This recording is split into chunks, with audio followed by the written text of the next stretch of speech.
আরে বাপরে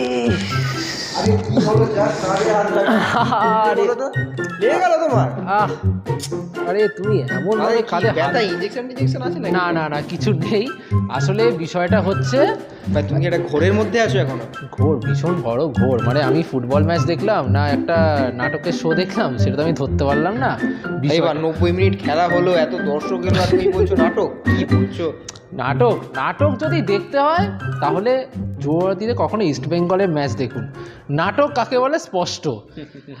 আজকে প্রথমার্ধে একটা বেশ তুল্যমূল্য খেলা তো হচ্ছিল, মাদিতালার চোট পেয়ে বেরিয়ে গেল, খুব খারাপ বিষয়, সেটা নিয়ে আমরা পরের দিকে আসবো, ভিডিও দেখেছেন অবশ্যই। কিন্তু ম্যাচে মানে প্রথমার্ধে প্রায় একটু আগে, কিছুটা আগে একজন প্লেয়ার তার প্রায় দম মানে শ্বাস বেরিয়ে গেছিল, কি অবস্থা, মানে প্রাণই বেরিয়ে যাচ্ছিল কার্যত, প্রাণ বেরিয়ে যাচ্ছিল, কি অবস্থা। এবং এমন জাস্ট কিছুই না, তুমি আমাকে যেমন হাতে দিলে না, একজন প্লেয়ার শুধু এইরকম করেছে সে শুধু শ্বাস নিতে পারছে না যে কি হলো মানে কোনোই দিয়ে মেরে দিয়েছে তাকে, কোন ওই পারলে ছুরি টুরি, মানে ওর হাতে লোহার হাত, হ্যাঁ লোহার হাত হয়তো মেরে দিয়েছে, লোহার হাত, হ্যাঁ লোহার হাত সেরকম ব্লক করেছে এরকম। এই যে আমি তোমাকে দিলাম, তোমার কি লেগেছে? খুব জোর লেগে গেছে, খুব লেগে গেল।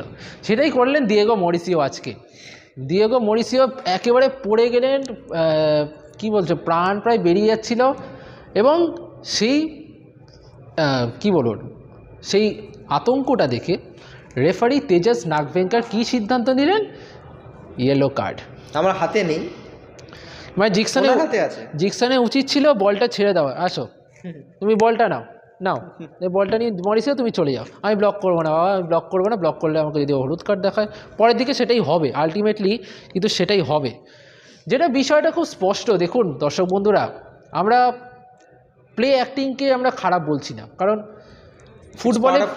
ফুটবলে play acting is part of a game. এবং দিয়েগো মরিসিও এমন একজন প্লেয়ার, একজন ফরওয়ার্ড, যিনি এই প্লে অ্যাক্টিংয়ে অত্যন্ত সিদ্ধহস্ত। ইস্টবেঙ্গলে বিভিন্ন ম্যাচে আমরা দেখেছি তিনি পেনাল্টি আদায় করতে সক্ষম হয়েছে। এর আগেও তিনি বিভিন্ন সময় বিভিন্ন প্রতিপক্ষের বিরুদ্ধে পেনাল্টি আদায় করতে বা ফাউল আদায় করতে সক্ষম হয়েছেন। এই ম্যাচেও তার কোনো ভুল হয়নি। সুতরাং দিয়েগো মরিসিও এটা করেছেন এথিক্যালি হয়তো খুব ভুল, কারণ এথিক্যালি খুব অন্যায় বিষয়টা, কিন্তু এটা ফুটবলের পার্ট। যেরকম ক্রিকেটের মাইন্ড গেমিংটাও একটা পার্ট, এটাও ফুটবলের একটা পার্ট। কিন্তু রেফারি তেজাস নাগভেঙ্কার কোথাও কি ভুলে গেছেন যে ফাউলটা দেখে কার্ড দেওয়া উচিত, প্লেয়ার কি করছে সেটা দেখে নয়?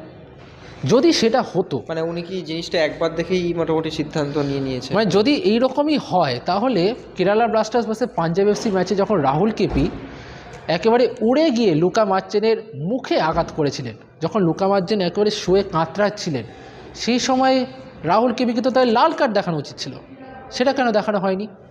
কিংবা অন্যান্য ম্যাচের আরও উদাহরণ, অত উদাহরণ দিলে ভিডিওটা অনেক বড় হয়ে যাবে, সেটা আমি উদাহরণ দেবও না। কিন্তু এইটা বিষয়টা ভাবা উচিত। তেজাস নাগভেঙ্কার একজন খুব মানে কম সময়ের রেফারি নন, অনেক দীর্ঘদিনের রেফারি। তিনি যদি এই ভুলগুলো করেন, এবং খুব আশ্চর্যজনক লাগে, আমরা যে ব্যাকগ্রাউন্ডে দাঁড়িয়ে আছি ইস্টবেঙ্গলের সমর্থকরা এরা রয়েছেন, তারা এই উইকডেজে এসছেন, উইকডেজে খেলা দেখতে এসছে 13,400 যদি অস্কার ব্রুজ 35,000 টার্গেট দিয়েছিল, সেটা থেকে আপনারা একটু হলেও মিস্টেক করেছেন। যাই হোক, তাও এসছেন, এটা অনেক বড় ব্যাপার। তারা এসে জয়ের আশা দেখছে। ইস্টবেঙ্গল যে ফুটবলটা খেলছিল মাদিতালাল উঠে যাওয়ার পরেও, সেটা কিন্তু দুর্দান্ত খেলছিল। এই জায়গায় একটা কথা বোধহয় যোগ করা উচিত, মানে মাদিতালাল ক্ল্যাপ দেওয়া ছাড়া তাকে আর কোনো, মানে হয়তো রেজাল্টটা আজকে ইস্টবেঙ্গলের বিপক্ষে গেছে, কিন্তু তিনি যে স্পিরিট অফ ফুটবলটা দেখিয়েছেন, হ্যাটস অফ। তার কারণ একটা প্লেয়ার 9 মিনিটের মাথায় যখন চোট পেলেন, তারপর তিনি উঠে গেছিলেন, আবার তিনি নামলেন এবং খেললেন, তারপরে তাকে উঠে যেতে হয়। অবস্থাটা খুব খারাপ, মানে আমরা কাছ থেকে দেখলাম তো বিষয়টা, পায়ের অবস্থা খুব খারাপ। সেই অবস্থায় তিনি মাঠে নেমেছিলেন এবং কিছু মিনিট খেলেছেন, কিছু করতে পারেননি সেটা আলাদা ব্যাপার, কিন্তু ওই যে মাঠে নামাটা, এটাই বোঝে যে তার এই বুকে যে লাল হলুদ ইস্টবেঙ্গলের জার্সিটা রয়েছে, সেটা কিন্তু লাল হলুদ কলজে, এক্স্যাক্টলি লাল হলুদ কলজে।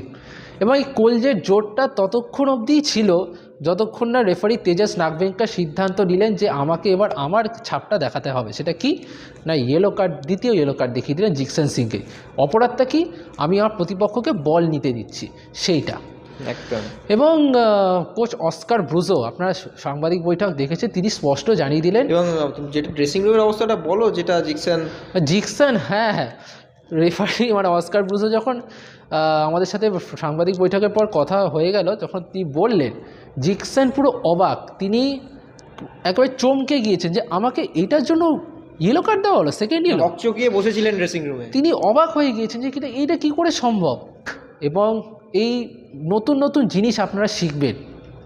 আমি বলছি না যে রেফারিও মানুষ, রেফারির দ্বারা ভুল হয়, কিন্তু বিদেশি ফুটবলে অনেক হয়েছে, তুমি 2000 অনেক হয়েছে, যার জন্য ভিএআর এসছে। এবং কবে এখন ফেডারেশন ভিএআর আনবে সেটা নিয়ে এখন আমরা অনেকেই অপেক্ষায় রয়েছি। কিন্তু রেফারিরা মানুষ ঠিক আছে, কিন্তু এই মানসিক ভুলগুলো কি ইস্টবেঙ্গল ম্যাচেই হয়? এইটা একটু চিন্তাজনক বিষয়। অন্যান্য ম্যাচে হচ্ছে, আইএসএল এর প্রায় অধিকাংশ ম্যাচে হচ্ছে, কিন্তু ইস্টবেঙ্গলের ম্যাচে একটু বেশিই হচ্ছে। এবং বাকি তিন প্রধানের ম্যাচেই হচ্ছে, কিন্তু ইস্টবেঙ্গল ম্যাচে হয়তো একটু বেশি হয়ে যাচ্ছে, একটু বেশি, বেশি চোখে লাগছে, দৃষ্টিকটু হচ্ছে, বেশি চোখে লাগছে। এবং এটা খুব হতাশজনক। দুঃখিত, আমরা ক্ষমা চাইছি আপনাদের থেকে যে আমরা তেজাস নাগভেঙ্কারকে আমি জিজ্ঞেস করতে পারিনি সেই সুযোগ। আজকে এক সমর্থক বলতে যাচ্ছিলেন যে সাংবাদিকরা কি করছেন, রেফারি ইয়েলো কার্ড দেখাচ্ছে, কি উত্তর দেব? আমাদের কাছে কিচ্ছু করার নেই, আমাদের কাছে কোনো উত্তর নেই। কিন্তু যাই হোক, সত্যি কথা লুকোতে বা সত্যি কথা না বলাতে এক্সট্রা টাইম কখনো পেছোয় না। তারা সত্যি কথাটা বলতেই পছন্দ করে, এটা প্রথম থেকে ছিল, আমরা এখনও রয়েছি। আমরা কোনোভাবেই প্লেয়ারকে খারাপ বলছি না, আমরা তো প্রথমেই বললাম, ডিয়েগো মরিসিও কোনোভাবে এখানে দোষ দেওয়া হচ্ছে না, তিনি এটা তার কাজ, তিনি সেটা করেন। আজকে যে নাটক অনেক বিদেশি ফুটবলাররা করেছেন, বিদেশের মাটিতে অনেক 2002 বিশ্বকাপে দেখেছি ইন্টিমিডেট করা। কারণ আমার তো কাজ হচ্ছে 2002 সালে বিশ্বকাপে রিভাল্ডো যখন নাটকটা করেছিল সেইটার কথা মনে করুন, কিংবা খুব সাম্প্রতিক সময়তে যখন অ্যাটলেটিকো মাদ্রিদের বিরুদ্ধে রিয়াল মাদ্রিদের খেলা হচ্ছে, আলভারো মোরাটা এগিয়ে যাচ্ছেন, সেই সময় ফেডেরিকো ভালভার্দে পিছন থেকে ট্যাকেল করে লাল কার্ড দেখলেন, কিন্তু এই ফাউলটা না করলে মোরাটা আজকে গোল করতো। সেটা হয়তো ভায়োলেন্ট কন্ডাক্টের জন্য লাল কার্ড দেখেছেন, কিন্তু আলটিমেটলি সেই ম্যাচে ম্যান অফ দ্য ম্যাচ হয়েছিলেন কিন্তু ফেডেরিকো ভালভার্দে। শুধু একদমই তাই। এবং সবশেষে বোধহয় একটা কথা বলা উচিত, প্লেয়ার তো অনেকেই হন, রোল মডেল কজন, এটাই হচ্ছে ব্যাপার। রোল মডেল হতে গেলে ভালো প্লেয়ার হতে হবে, শুধু ভালো খেললেই হবে না, ভালো মানসিকতাও হতে হবে। সেটা হয়তো ডিয়েগো মরিসিওর মধ্যে নেই, কিন্তু তিনি একজন ম্যাচ উইনার, তিনি ম্যাচ জিততে চান দলের জন্য, সেটাই আশা করা যাক। রোল মডেল আমরা রেফারিদের থেকেও চাই। রেফারিরা প্লিজ আপনারা রোল মডেল হন, যাতে ভবিষ্যতে আরও যারা ফুটবলার হতে পারেন না, যারা রেফারি হতে চান, তারা কাউকে দেখে অন্তত শিখুক যে আপনার মতো আমরা রেফারি হতে চাই, সেটা যেন আপনার দিকে আঙুল তাকিয়ে বলুক। হয়তো অনেকে বাংলা বোঝেন না, তাদের জন্য কি বলবো, পারলে ট্রান্সলেট করে নেবেন, এটুকুই বলার। যাই হোক, একটা মহানাটকের শেষ হলো, সিনেমা শেষ হলো, আমরাও বিদায় নিচ্ছি। আবার পরবর্তী ম্যাচ আছে পাঞ্জাব এফসির সঙ্গে ইস্টবেঙ্গলে, দেখা যাক কি হয়। আপাতত ধন্যবাদ, নমস্কার, টাটা। Extra time.